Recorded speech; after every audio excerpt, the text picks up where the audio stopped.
नमस्कार जय जगन्नाथ चलतु आज गोटे नुआ ब्लॉग स्टार्ट करवा। तो आज सकाल सकाल उठिकी मु गाधी पाधी सारी ठाकुर पूजा कर सारी।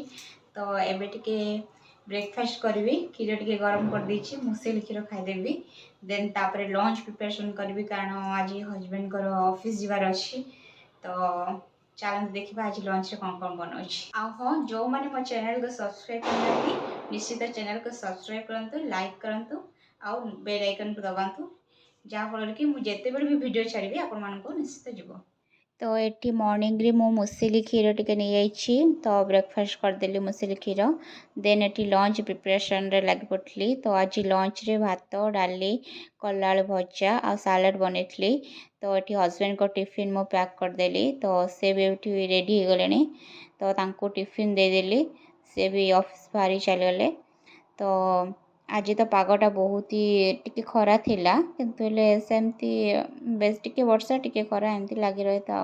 तो ये मु लंच करनेली भात डाली भजा और सालाड खाईदेली।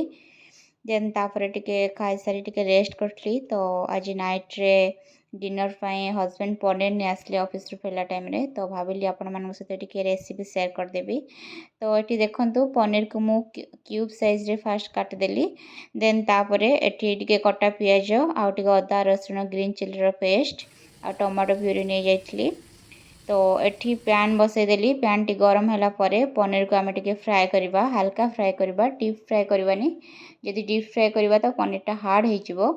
तो एठी टिके काश्मीरी चिली पाउडर टिके पके देथली। भलो भाबे पनीर को एठी मु भाजी नउछि। पनीर टिके दी साइड रो टिके हल्का भाजी होला परे आमे गोटे प्लेट को काढी दबा। देन सेई पैन रे अगेन टिके तेल देई गोटा मसला देई टिके देई दबा। देन तापरे काटी रखिथिबा पियाज को देई भलो भाबे गोल्डन ब्राउन करी फ्राए करबा।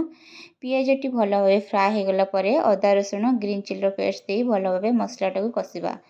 आ देन तापरे सब गुंडी मसला पकेबा जेपरि कि हल्दी गुंडी, काश्मीरी चिली पाउडर, चिकन मसला, गरम मसला एंड मोस्ट इम्पोर्टेंट पनीर मसला। पनीर मसला जदि भी नथिबो आपण मान पाखरे जो मसला थिबो से मसला देई भलो भाबे मसला टिको कसिबे।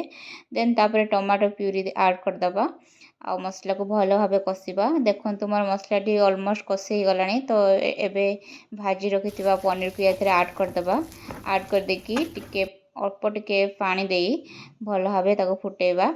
जेतिके आपण ग्रेवी पसंद से अनुसार ही आपण पानी ऐड करेंगे। तो देखो मोर पनीर मसला पूरा फुल रेडी हो गला। जदि रेसिपीटी भल लगी निश्चित कमेंट माध्यम जानवे।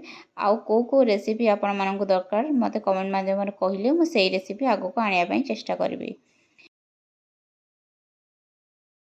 तो फ्रेंड्स गोटे कथा कह एक्चुअली आम स्त्री लोक मानक रोषे करने जी टाइम लगे बेसी टाइम लगे कि कौन रोषे करवा, लंच कौन बनवा, डिनर कौन बनवा, यहाँ भावाई और डिसाइड करने बेसी टाइम लगे।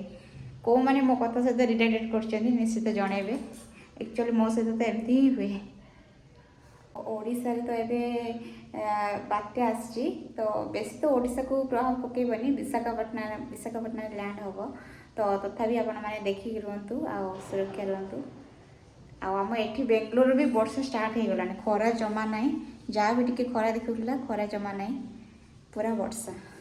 तो फ्रेंड्स एबे मो डिनर कर नउछि। आ जो मानक मो पनीर रेसिपीटी भल लगी निश्चित लाइक शेयर सब्सक्राइब करेंगे आ मते सपोर्ट करेंगे। भिडियोटी ये एंड करी मो ब्लॉग भल लगी निश्चित लाइक शेयर सब्सक्राइब करेंगे। जय जगन्नाथ, बाय बाय।